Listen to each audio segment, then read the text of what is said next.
Asasen maiz dağılıyor, semrıkhini. Bavi mekalimel vedrayı. Vedra bu. Tizki istaraf khudey da bu yani. Bavar bak yani لگوند مکتب خواند مکتب خواند و ایجا بری orta سه سال خواند دبون orta هاتن ایجا آویدرا ایجا هات ویدرا orta خواند هات ویدرا orta خواند ایجا جیرانی ما باکر گو خالی محمد گو هی قی عیدی بو گو مزگینام تب گو لاویت شعیری خواند گو قایم kendine gözler çabuk ağız.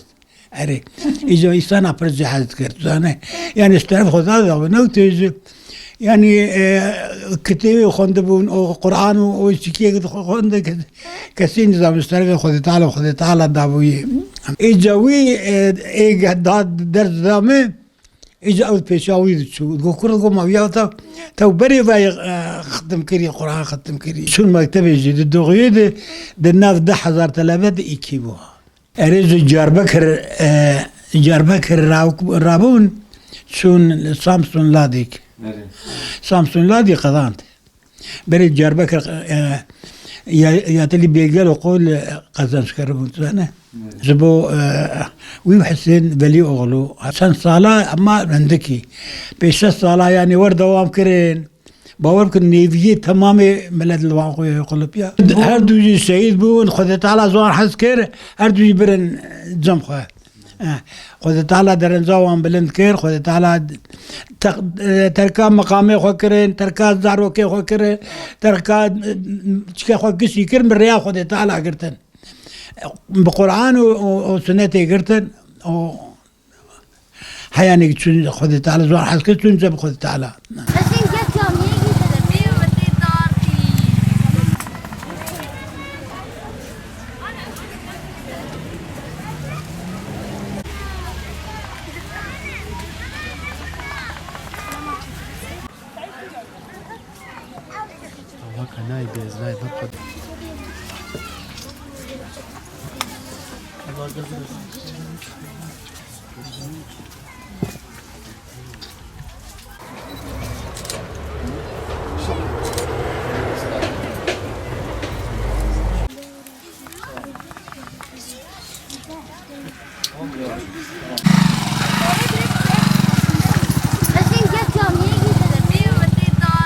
أولم يروا أنا خلقنا لهم مما عملت أيدينا أنعاما فهم لها مالكون أولم ير الإنسان أنا خلقناه من نطفة فإذا هو خصيم مبين. Şehit Selahaddin'i ben yakından tanırım. Geçmişte çok iyi hizmetleri olmuş olan bir insandır. Hatta son gününe kadar İslam'a, Müslümanlara dindar bir neslin yetişmesi için gecesini gündüzüne katan ve bu uğurda ciddi manada hizmet eden değerli bir Müslümandır. Ama maalesef şu an Türkiye Cumhuriyeti'nin şeylerinde, evrakları içerisinde bir terörist olarak öldürüldü. Bu asla doğru olamaz. Bu 28 Şubat'ın o dönemin mahkum ettiği Müslümanlara yönelik olan bir ithamdır, bir saldırıdır. Bunun bir an önce düzeltilmesi lazım. Selahaddin Örük bir terörist değildi, bir Müslümandı, bir mümindi, bir kahramandı. Toplumun ıslah edicisiydi. Selahaddin sadece daha önce tutuklanmış, yani gözaltına girmiş, vahşi işkenceler görmüş ve sonra haksız bir yere zindana konulduğundan dolayı bir daha o vahşi işkencelere tanıklık yapmaması için, onları görmemesi için bulunduğu evin arka tarafından kaçmak istemiş. Sadece bu. Elinde bir şey yok. Böyle sade bir şekilde kaçmak istemiş. Zaten evin etrafının kuşatıldığını bilmektedir. Ama bunu da son bir çare, son bir hamle olarak kendine göre görüyor. Yani o 28 Şubat'ın karanlığının neler getireceğini bilmediğinden dolayı böyle bir yola başvurmuş. Binadan ayrılmak isteyince dur bile çekmeden, bak kesinlikle onunla ilgili dur bile çekmeden ağır silahlarla, bak MG3 ile taranmış. Onun üzerindeki yaralar MG3'ün yaralarıdır. MG3 isimli silahtan çıkan yaralardır. Yani kurşunların yaralarıdır. Büyük büyük kocaman yaralardır. Yani siz bu insanın ayağına sıkabilirdiniz. Bu insanı bir vesileyle tutabilirdiniz, bir şeyler yapabilirdiniz ama kesinlikle o dönemde bilinçli bir şekilde Müslümanların içerisinde böyle aktif çalışan kişilikli şahsiyetleri ortadan kaldırmak için bir program olduğunu inancındayız. Yani bilinçli olarak bu yapıldı.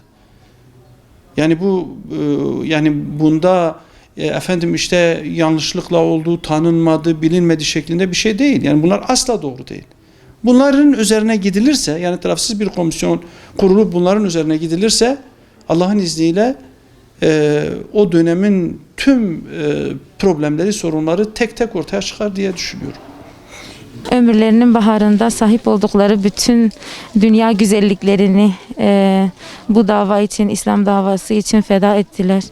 Mallarından, makamlarından, mevkilerinden, maaşlarından, Allah-u Teala'nın her türlü verdiği bütün maddi şeylerden fedakarlık gösterip bu davayı bugünlere kadar getirdiler ve en sonunda da hayatlarının baharında canlarını vererek, kanlarını dökerek İslam davasını yücelttiler. Bütün dünyaya Türkiye'de bir İslami hareketin varlığını kanları ve şehadetleriyle duyurdular. Dolayısıyla artık bugün de en çok söylenilmesi ve üzerinde durulması gereken şey onların bize bıraktıkları ve bu kıvama getirdikleri bu dava için biz ne yapıyoruz? Şu anda bizim gösterebildiğimiz fedakarlıklar, yapabildiğimiz şeyler, yaptığımız ve yapmamız gereken şeyler üzerinde tefekkür edip onlar gibi olmak, onların yükselttikleri çıtayı daha yükseltmek için elimizden gelen gayreti göstermemiz gerekiyor. Özellikle gençlere bu miras bıraktıkları bu davaya biz gençlerin sahip çıkması gerekiyor. Daha öne götürmek için, daha ileriye götürmek için. Onlar bu şekilde bir hayat sürdürüp fedakarlık, cefa, her şeylerinden vazgeçerek kıyam dolu bir hayat sürdürüp bu izzeti bize bıraktılar. Biz de onlar gibi davaya fedakarlıkla dolu bir mücadele hayatı geçirip bizden sonrakilere bu izzeti miras bırakmak zorundayız. Dolayısıyla geçen bu 15 yıllık zaman zarfında o günden bugüne kadar çok şey değişti ama bu dava hiçbir zaman değişmeyecek. Yine aynı fedakarlıkları, yine aynı özveriyi, yine aynı çalışma azmini bizden bekliyor. Yıllar geçse de bu çalışma azmi, bu fedakarlık ve bu kan, bu kıyam hiçbir zaman unutulmayacak. Her zaman bizim hayatımızın ekseninde bu dava için daha fazla ne yapabilirim hedefi vardır elhamdülillah ve bütün bu zamanın gençlerinden de şehitlerin beklentileri, bu davanın beklentileri budur. Davayı hayatımızın eksenine yerleştirmek, onun için, onun uğruna elimizden gelen bütün fedakarlıkları göstermek zorundayız. Rabbime hamdolsun ki onların kendilerini feda etmiş olduğu bu dava bugün çok büyüdü ve büyük bir ses getirdi. Çalışma alanlarımız, bütün imkanlarımız arttı. Bize düşen bu imkanları gerektiği gibi kullanıp onların sancağını daha da yükseltmek, yerde bırakmamaktır. Rabbim izin verirse bizlerin de hedefinde ve niyetinde bu var. Son nefesimize kadar, kanımızın son damlasına kadar bu mücadeleyi, bu davanın gereklerini yaşamak ve yaşatmak, bunu çocuklarımıza, torunlarımıza, torunlarımızın torunlarına, nesilden nesile Allah'ın izniyle bu davayı miras bırakacağız ve hiçbir zaman unutmayacağız, unutturmayacağız. Çünkü onlar dünya çapında İslam için birer ışık oldular, birer meşale oldular ve kendilerinin de dediği gibi bir çığır açtılar. Bize düşen de bu çığırdan yürümektir. O çığırın kapanmamasını için elimizden gelen gayreti göstermektir Allah'ın izniyle.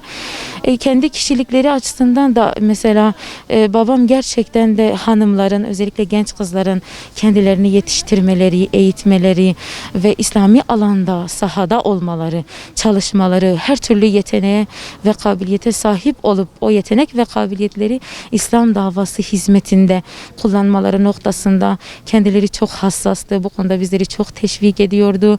Bir bayanın İslami ilim ve kültür noktasında her zaman kendini geliştirmesi, okuması, bilmesi, insanlara bu davayı götürmesi gerektiğini ve kendileri en son şunu dediler. Ömürlerinin son 2 yılında Arapçayı öğrenip Kur'an-ı Kerim'i çevirebiliyorlardı. Dolayısıyla dedi ki kızım dedi, ben bir kamyona yüklesem belki kitap okumuşum ama bu Kur'an'dan aldığım hiçbir şeyden almamışım. Ancak bu insanları bu Kur'an'la ikna edersiniz. Alın bunu insanların arasında bununla tebliğ yapın. Kaynağın başından beslenerek insanları uyarın. Bu noktada özellikle hanımların yetişmesi noktasında, zira erkeklerin ya şehadet ya zindan vesaire gibi durumlarda aileden ayrıldığını, kadın yani çocukların ilk öğretmenin ana olduğunu ve davanın da anaları olmaları gerektiğini sürekli söylerdi. Tabii ki hatırlıyorum, o zaman ben 13 yaşındaydım. Her şey olduğu gibi hatırlıyorum. Biz zaten bulunduğumuz yerde babamların ve evde bulunan misafirlerin çatışmaya girecek veyahut da işte böyle bir olaya sebebiyet verecek derecede kendilerini savunacak bir mühimmatları, bir askeri araç gereçleri hiçbir şekilde yok idi. Ve biz gece yarısı gözlerimizi silah sesleriyle açtık. Yani henüz babam dışarı çıkmamış, daha yukarıdan aşağı inmemişken bile silah sesleri ve gaz bombalarını bahçeye atarak, bahçe gayet geniş, ev ortasındaydı.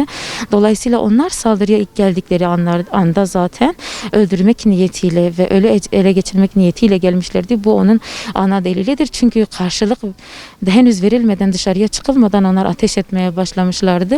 Biz daha onun o balkondan çıkışından başka da hiçbir şey görmedik ve orada bahçede, zaten ev alt katta, bahçede hemen o ağaç balkonun dibindeydi ve orada şehit olmuştu. Biz onun şehit olma halini veyahut da işte vurulma anını göremedik. Çünkü bizi o esnada ön kapıdan çıkarıp tutukladılar ve polis araçlarına götürdüler.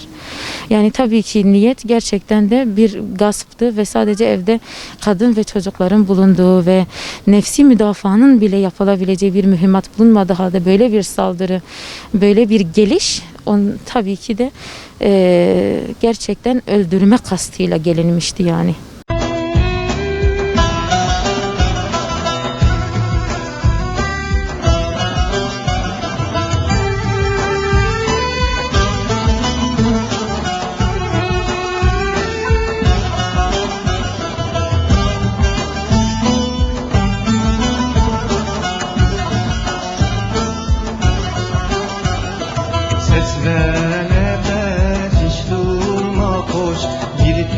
Ki Allah gerisi hep boş. Düğümler atılmış sırlıdır yokuş. Çözülür bağlar Selahaddin kardeş. Düğümler atılmış sırlıdır yokuş. Çözülür bağlar Selahaddin kardeş. Zifiri karanlık aydınlık kurşunlar. Bazıda kartalı göklerde kanatlar. Budur önderlik çatışma nakışlar. Melekler arşta Selahaddin'i alkışlar. Budur önderlik çatışma nakışlar. Melekler arşta Selahaddin'i alkışlar.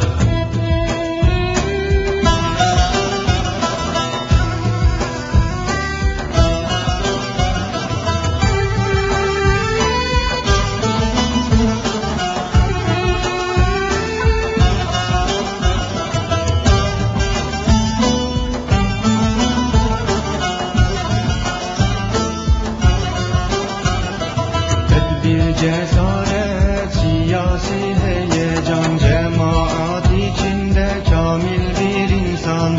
Fedakar adam, zindanlar yatan, önder Selahaddin, korkusuz vatan. Fedakar adam, zindanlar yakan Önder Selahaddin korkusuz vatan Zifiri karanlık aydınlık kurşunlar Ağzıda kartalı göklerde kanatlar Budur önderlik çatışma nakışlar Melekler arşta Selahaddin'i alkışlar Budur önderlik çatışma nakışlar Melekler arşta Selahaddin'i alkışlar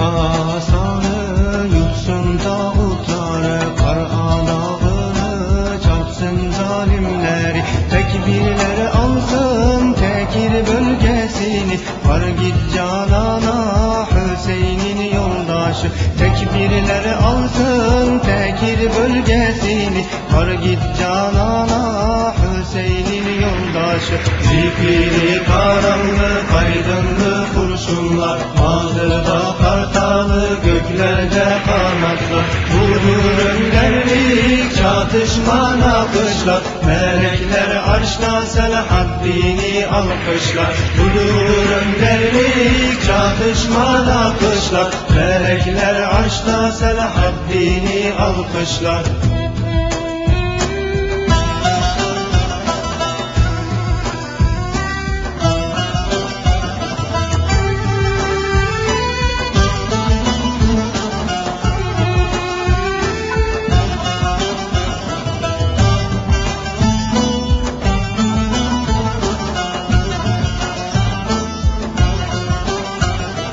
Cesaret zirvede mertlik avuçlar Göksünde acılar sancılar saklar Dumansız alevler yürekler yakar Selahaddin kardeş şehadet kucaklar Dumansız alevler yürekler yakar Selahaddin kardeş şehadet kucaklar Zifiri karanlık aydınlık kurşunlar Mazıda kartalı göklerde kanatlar Budur önderlik çatışma nakışlar Melekler arşta Selahaddin'i alkışlar Budur önderlik çatışma nakışlar Melekler arşta Selahaddin'i alkışlar